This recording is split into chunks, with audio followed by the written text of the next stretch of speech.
Olá, meus amigos, meus irmãos, uma boa noite a todos. Sejam todos muito bem-vindos a mais um momento de estudos em que paramos aí todas as terças-feiras, né, para estarmos juntos estudando o Evangelho de nosso Senhor Jesus Cristo sob a luz da doutrina espírita, né? Que Jesus possa nos iluminar, nos inspirar, iluminar cada um de nós, né, que estamos estudando, seja encarnados ou desencarnados, de tal forma que a gente consiga se apropriar aos poucos desses ensinamentos de Jesus, de forma que eles possam nos ajudar na nossa caminhada, né? Então, que Jesus nos abençoe. Antes de passarmos para o estudo especificamente, gostaria de fazer uma consideração inicial que eu acho pertinente. O nosso estudo, ele, ele tem sido feito online em função da pandemia, né? Estamos para decidir ao longo dessa semana se retornaremos ou não com o estudo presencial. Então, ao longo da semana, estarmos conversando aí no grupo do WhatsApp para decidirmos o que fazer. Mas é importante ressaltar que uma reunião de estudo, diferentemente de uma palestra pública, por exemplo, ela tem as características que uma reunião de estudo deva ter. Então, uma reunião de estudo é uma reunião em que normalmente ela precisa ser um pouco mais participativa, né? Em função de ser online, a gente não consegue fazer isso ainda. Ela é uma reunião em que ela não precisa ter a abordagem, digamos, voltada mais para a questão sentimental, né? Uma palestra normalmente ela tem uma entonação, ela tem um roteiro em que leva o indivíduo muitas vezes a uma sensação de bem-estar vinculada às emoções, né? A reunião de estudo não, é uma reunião mais simples, mais séria, em que nós estamos aqui com o objetivo de aprendermos juntos, né? Não existe nenhum professor de espiritismo no grupo, estamos estudando juntos para aprendermos juntos, né? E é evidente que uma reunião de estudo, ela vai ter uma linha de estudo. Por exemplo, você pode participar de uma reunião de estudo cuja linha de estudo seja a mediunidade. Você pode participar de uma reunião de estudo cuja linha de estudo seja voltada mais para questões do campo da psicologia, né? Isso é muito comum hoje no movimento espírita, né? Várias reuniões de estudo que a questão psicológica ela é muito forte. Tem reuniões de estudo que se baseiam num livro específico. A nossa reunião, e isso confesso que não foi pensado antes, foi acontecendo naturalmente, ela tem como propósito estudar o Evangelho, que são os textos que comentam a trajetória de Jesus, né? Kardec nos legou a nossa base desse estudo nosso, que é o Evangelho segundo o Espiritismo. Não ficamos presos nessa obra, tendo em vista que nós temos os desdobramentos do Evangelho segundo o Espiritismo através de outros livros, por exemplo, Caminho, Verdade e Vida, Vinha de Luz, os livros de Emmanuel e de outros autores, né? Que no fundo são estudos sobre o Evangelho segundo o Espiritismo, são desdobramentos. Então, na verdade, estamos estudando sim o Evangelho segundo o Espiritismo. Só que a nossa reunião, ela foi caminhando de uma forma em que nós fomos dando um peso maior ao texto bíblico também, que era uma coisa que eu sentia um pouco de falta nas reuniões em que eu participei, né? É evidente que existem diversas reuniões pelo Brasil afora, e mundo afora, em que os textos bíblicos são estudados em profundidade nas casas espíritas. Mas eu sentia essa falta. Então, aos poucos, né, até porque eu tenho muito pouco conhecimento nessa área também, mas comprei alguns livros e tal, nós fomos direcionando a reunião de forma que o texto bíblico também tem um papel importante dentro da reunião. Estou comentando isso porque apenas para deixar claro que é, uma reunião de estudo, cada uma tem um perfil, né? E a reunião nossa, do Grupo Espírita de Caiana, foi se direcionando para isso, né? Se é bom ou ruim, eu não sei, só o tempo vai dizer. O fato é que realmente temos caminhado nesse sentido, ok? Então, apenas uma abordagem inicial, porque tem pessoas novas, né, que estão chegando agora no movimento espírita, isso pode gerar alguma estranheza, né, o tipo de reunião. Mas é isso, uma reunião do Evangelho à luz dos ensinamentos espíritas e que tem sim o fundo bíblico, né? Um peso, uma importância maior para o texto bíblico. Fato esse que não é novidade. A FEB, que é a Federação Espírita Brasileira, né? Que é a entidade talvez máxima dentro do movimento espírita brasileiro, ela vem se incentivando já tem uns 10 ou 15 anos que as casas espíritas elas desenvolvam estudos pautados, sim, também no texto bíblico. Né? Então, nós estamos aí dentro de uma linha de estudo que não é novidade, tá? Então, apenas uma abordagem inicial. Bom, a segunda parte da minha fala, antes de entrarmos especificamente no texto, e vocês vão entender o porquê da segunda parte no final dela, nós precisamos fazer algumas considerações em relação ao tema que nós vamos abordar de agora para frente. A primeira consideração, eu elaborei 4 perguntas. A primeira pergunta é: o que é uma parábola? O que é uma parábola? É evidente que isso é um conhecimento comum, né, da maioria dos que estão estudando conosco, mas vamos recordar juntos, né? Uma parábola, de uma maneira assim bem simplória, é uma narrativa, né, uma narrativa de um texto ou de uma história oral, em que normalmente é uma narrativa curta, que usa uma linguagem normalmente simbólica e que tem uma finalidade, que normalmente é uma finalidade cujo foco está num ensinamento moral. Acho que poderíamos resumir assim, né? Uma parábola é isso, uma história, não é uma história, né? É uma narrativa e que tem uma finalidade, existe um objetivo. O objetivo da parábola normalmente é deixar um ensinamento moral. Então a primeira pergunta seria essa aí. A segunda pergunta é: por que Jesus ensinava por meio de parábolas? Por quê? Né? Ele mesmo respondeu isso, porque ele foi questionado sobre isso. Isso está, deixa eu achar aqui, está em Mateus, no Evangelho de Mateus, capítulo 13, do versículo 10 ao versículo 15. Então, deixa eu achar aqui. 13, 10 a 15. Olha só.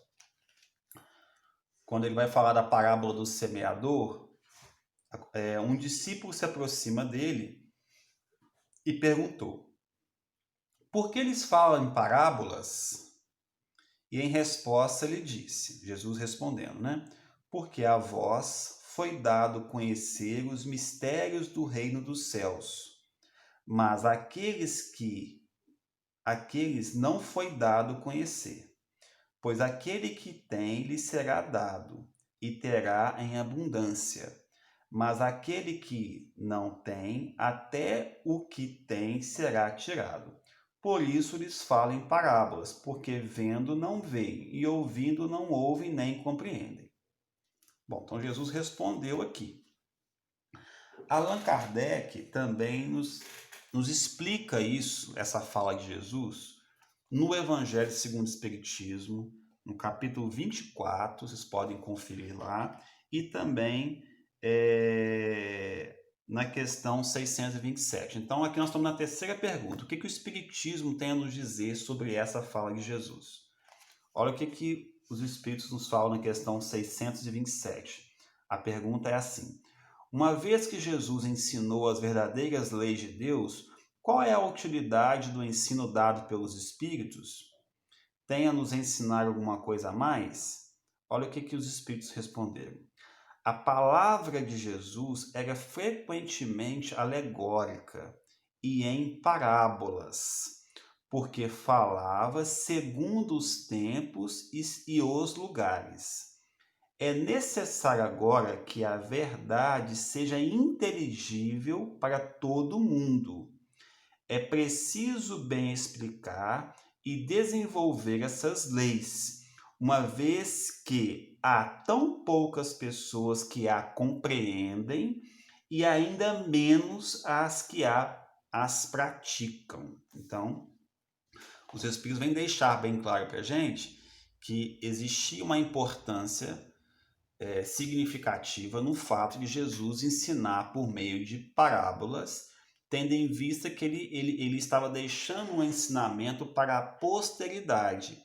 E quando você ensina por meio de parábolas, cada um consegue compreender segundo o nível de entendimento e compreensão que ele consegue ter. É uma forma de ensinar bem democrática, em que você não exclui ninguém. Então, Jesus, ao deixar os ensinamentos por meio de parábolas, ele deixou lições para a eternidade. Daqui a 5.000 anos, nós vamos continuar estudando as parábolas de Jesus com uma compreensão ainda muito mais profunda, né? Então, o Espiritismo vem clarear isso para a gente aí. Então, a primeira pergunta que eu fiz, o que é uma parábola? A segunda pergunta, por que Jesus falava por meio de parábolas? Terceira pergunta, o que o Espiritismo tem a nos dizer sobre isso? Eu acabei de dizer aqui. Bom, e a quarta pergunta é, por que eu estou falando isso tudo, né? Por que nós estamos entrando nesse tema, sendo que eu nem comecei a ler o texto ainda? Porque o versículo que nós vamos estudar hoje, com o respectivo texto de Emmanuel, é um versículo que faz parte de uma parábola, que é a parábola do bom samaritano, ok? Então, essa abordagem inicial foi para a gente poder entender isso aí. Tá, você está tendo esse cuidado todo por quê, Juliano? Porque a parábola do bom samaritano, ela é uma das parábolas mais comentadas e estudadas pelos estudiosos, não só dentro do movimento espírita, mas fora nos outros movimentos religiosos também, ok? Por quê? Porque ela ficou muito conhecida, porque é uma narrativa interessante, né? Todos devem se lembrar da parábola, nós vamos ler a parábola ao longo dos nossos estudos, né? E Emmanuel, pra vocês terem uma ideia do peso que a parábola do bom samaritano tem, Emmanuel vai escrever 15 textos, isso mesmo, 15 textos sobre versículos que estão inseridos na parábola do bom samaritano. E quando um benfeitor espiritual como Emmanuel para escrever tantos textos assim sobre um versículo, sobre uma passagem bíblica, nós precisamos parar juntos, né? Então, dessa reunião de hoje até as próximas, talvez 15 reuniões, né, vão dar aí 4 meses, nós deveremos estar estudando dentro dessa passagem bíblica que é conhecida como a parábola do bom samaritano. Então, por isso, gente, que eu fiz questão de ter essa abordagem um pouco mais detalhada. Nós fizemos algo parecido com isso quando nós fomos estudar o Sermão do Monte. Não sei se vocês se recordam. Quando fomos estudar o Sermão do Monte, nós ficamos várias reuniões em versículos específicos que estavam inseridos dentro do Sermão do Monte. Vamos fazer a mesma coisa com a parábola do bom samaritano. Ou seja, vamos fazer um curso com Emmanuel, né? Com Emmanuel, sobre a parábola do bom samaritano. Se não aprendermos nada, pelo menos decorar a parábola inteira nós vamos decorar. Isso aí pode ter certeza disso, né? Mas vamos aprender muita coisa assim, porque Emmanuel realmente, a capacidade que ele tem de nos ensinar é gigantesca, mas é importante que a gente entenda isso, né? Que nós vamos estar dessa reunião até as próximas 15 reuniões, talvez a gente pule um ou outro texto, vamos decidir isso aqui ainda, mas é bem provável, pelo menos 10 textos, no mínimo 10, nós vamos estar estudando versículos e os textos de Emmanuel vinculados, relativos à parábola do bom samaritano. Ok, gente? Então, em 16 minutos para a gente poder entrar no assunto. Bom, nós vamos ao longo desses 15 estudos, ou menos um pouco, nós vamos estar falando diversas particularidades da parábola do bom samaritano. Uma delas, hoje, ela só foi narrada pelo evangelista Lucas. Então, se você for procurar a parábola do bom samaritano em Mateus, você não vai achar. Se for procurar a parábola do bom samaritano em Marcos, você não vai achar. Em João, você não vai achar. Só vai achar a parábola do bom samaritano em Lucas. Em que parte do evangelho de Lucas ela está? Ela vai do versículo, ela está no capítulo 10, vai do versículo 25 até o versículo 37, ok? Hoje nós vamos estudar o versículo 26. Então ela começa um versículo antes desse de estudo e vai até o versículo 37, ok, gente? A parábola do bom samaritano, quem traz essa informação para a gente é o Dr. Haroldo Dutra Dias, ela faz parte de um contexto bíblico ainda maior, que começa, eu anotei aqui, ó, em Lucas 9, 51, ou seja, um capítulo antes desse que nós estamos estudando, e vai até Lucas 19, 48. Ou seja, 1/3 do Evangelho de Lucas é estudado pelos exegetas aí, em separado, e dentro desse grande pedaço está a parábola do bom samaritano. Esse pedaço, grande pedaço, começa aonde? Esse 9,51 que eu falei aqui, Lucas 9,51. Nós já estudamos sobre ele, já passamos por ele, que é quando Jesus vira para os discípulos e diz assim: preciso ir a Jerusalém. Lembra disso? E preciso passar pela Samaria. E aí tem todo um desenrolar de uma história. Jesus passa pela Samaria, encontra com a mulher samaritana, enfim, tem todo esse enredo aí. E vai lá, desembocar lá na frente, quando Jesus chega a Jerusalém. Então, esse grande pedaço que eu disse, que vai de Lucas 9, 51 a Lucas 19, 48, é isso mesmo? É chamado como a viagem a Jerusalém. E aí, depois que ele chega em Jerusalém, Jesus tem todo o desenrolar da história que todos conhecem, ele é crucificado. Ok, gente? Então, esse aí essa grande parte desse pacotão, no meio dele, talvez com uma grande cereja do bolo, tem a parábola do bom samaritano, que vamos começar o estudo dela hoje e vamos estender isso pelas próximas 10 a 15 reuniões. Ok? Ver se não faltou nada aqui. Uma outra consideração interessante que é sobre a parábola do bom samaritano. Nós podemos dividir em 3 partes, de maneira bem simplória. Primeira parte, ela começa com um diálogo, uma conversa entre Jesus e um doutor da lei. Segunda parte, Jesus narra a parábola do bom samaritano em si. Terceira parte, Jesus finaliza esse diálogo com o doutor da lei, ok?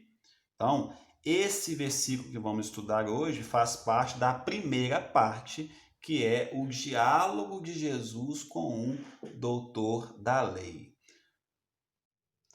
Bom, meus irmãos, então, eu não vou ler a parábola, o texto todo, que vai de Lucas 10, 25 a Lucas 10, 37, para não ficar muito cansativo.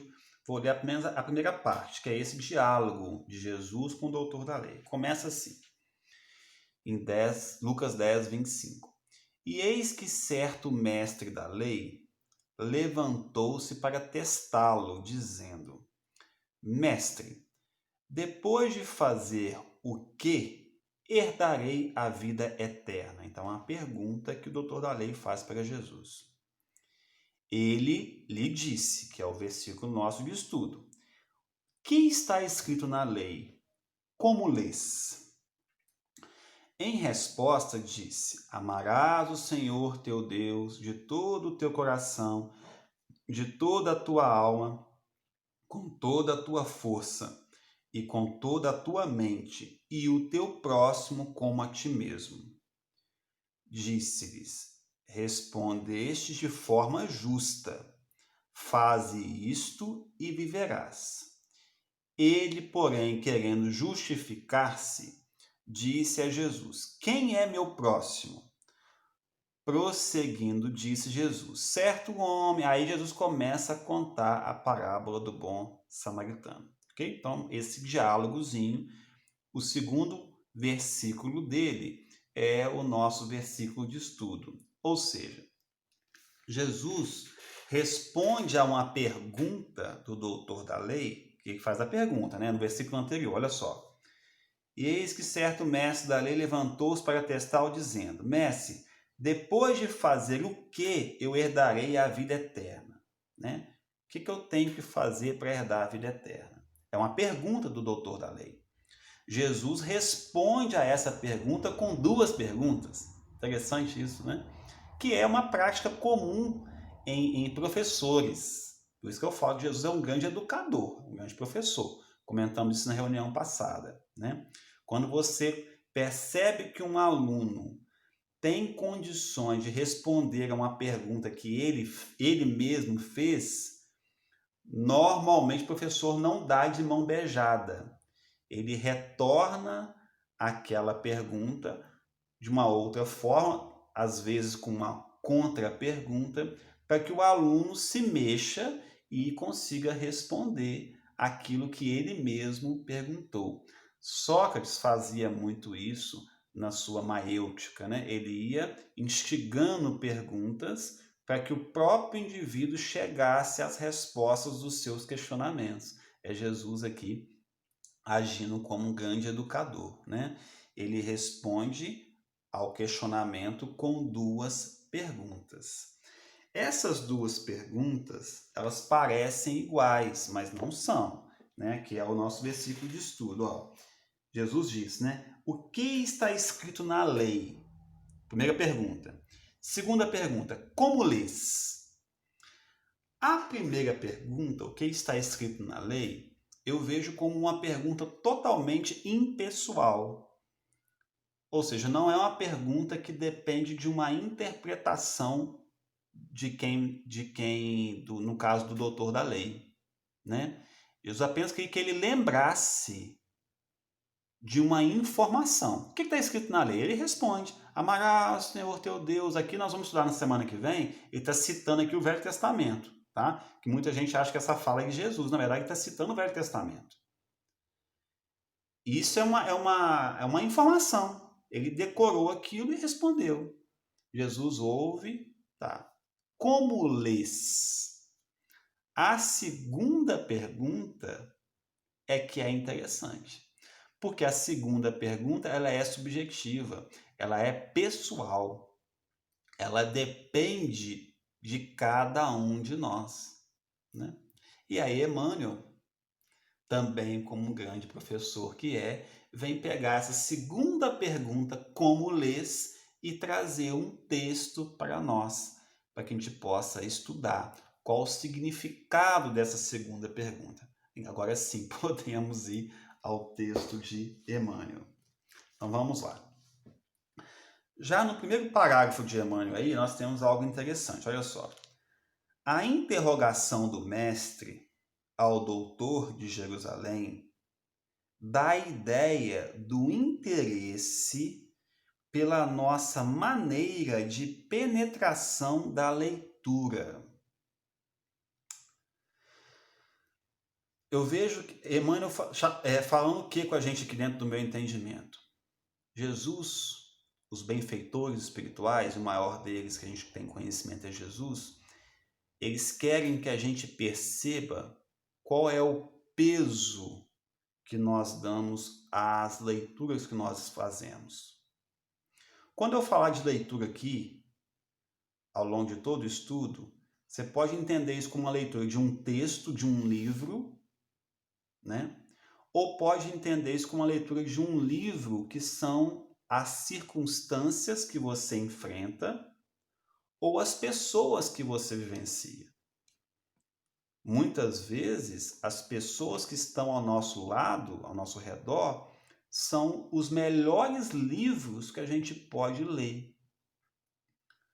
Quantas vezes nós vamos em busca de livros que retratam casos que vão nos trazer ensinamentos preciosos e muitas vezes nós temos na nossa própria família casos muito mais interessantes e que a gente passa despercebido.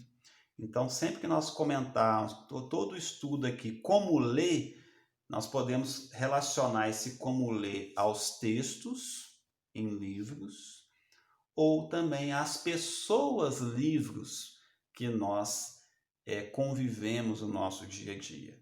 Nós precisamos ter essa atenção. Será que eu não estou convivendo com uma pessoa que tem muito a me ensinar com a sua história, com a sua forma de agir? Será que não é preciso ler essa pessoa com um pouco mais de profundidade, né?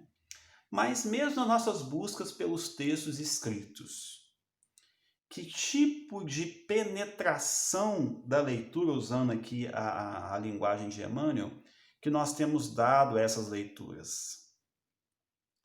Será que nós não somos aquele tipo de leitor que está sempre em busca de novidades? Né? Um questionamento que a gente tem que se fazer. O espírita, ele é e precisa ser um estudioso. Não alguém que lê muito, mas alguém que está buscando sempre conhecimento, né? O espiritismo depende dessa busca pelo saber. Mas nós temos que tomar um certo cuidado para não ficarmos conhecendo tudo muito superficial e não penetrarmos em profundidade nos livros que muitas vezes nós temos em casa. Comentava outro dia com uma grande mestra para mim que os livros que muitas vezes nós temos são suficientes para para o restante da nossa encarnação e para as nossas próximas reencarnações. E muitas vezes a gente está sempre em busca de novidades. Gostamos de dizer que a grande novidade ainda são os textos bíblicos dos ensinamentos de Jesus. Porque você vai dar uma penetração, você vai dar uma profundidade maior na segunda, na terceira, na quarta, na quinta leitura. Dizem que o Chico Xavier lia diariamente o Evangelho segundo o Espiritismo, o Livro dos Espíritos principalmente. Sabia as questões quase que de cor. Se você sabe de qual você precisa ler novamente? Sim, para que você possa dar um peso diferente àquela leitura. Então, no primeiro e talvez um segundo parágrafo aqui, Emmanuel chamando a atenção para isso. Vamos ler o segundo? Olha só. Sem nos referirmos ao círculo vasto de pessoas ainda indiferentes às lições do Evangelho, ou seja, Emmanuel não está nem considerando que as pessoas que não se interessam ainda, não chegou o tempo delas de se preocuparem com as questões do Evangelho. Podemos reconhecer, mesmo entre os aprendizes, agora seríamos nós, né, as mais diversas tendências no que se refere ao problema dos livros. São os nossos interesses particularistas nas buscas por leituras. né? Que Emmanuel vem tratar delas aqui embaixo. Ele coloca, ó, uns pedem consolação, outros procuram recreio, né? Quantas vezes nós buscamos leituras, estudos que estão vinculados apenas a curiosidades, né? A satisfazer a nossa curiosidade.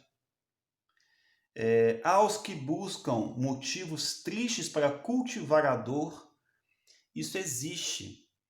Pessoas que compram, às vezes, livros que contam histórias parecidas com o que elas estão vivenciando, não porque elas querem melhorar as suas dores, não porque elas querem que aquela dor pare, mas porque elas querem cultivar a dor, continuar sentindo a dor. Emmanuel vem chamar a atenção disso da gente aqui, né?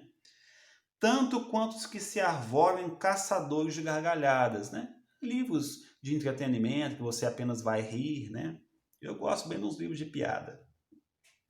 Surgem os que reclamam tóxicos intelectuais. Emmanuel vem colocando aqui os tipos de leitores, né? Os tipos de buscas por leitura. Como assim tóxicos intelectuais? Muitas vezes nós lemos, existem textos e buscas por leituras que não vão nos levar a nada. Você enche a sua cabeça de um monte de elucubrações mentais, de reflexões, que aquilo, quando você fala assim, muito bom, mas tirei o que daqui? Nada. São tóxicos intelectuais, né? Os que andam em busca de fantasias, né? São best-sellers que vendem milhões, enriquecem milhões de pessoas com fantasias. A gente perde muito tempo com isso, né? Não estou dizendo que não podemos ter esse tipo de leitura. É Emmanuel chamando nossa atenção para o nosso tipo de interesse. Como aprendizes do Evangelho, precisamos melhorar um pouco mais os nossos interesses. Os que insistem por incentivos à polêmica envenenada, quantos livros aí, né, que só querem gerar polêmicas envenenadas, né? E aí Emmanuel conclui, raros leitores pedem iluminação. Então, esse deveria ser o nosso pedido ao buscarmos uma leitura.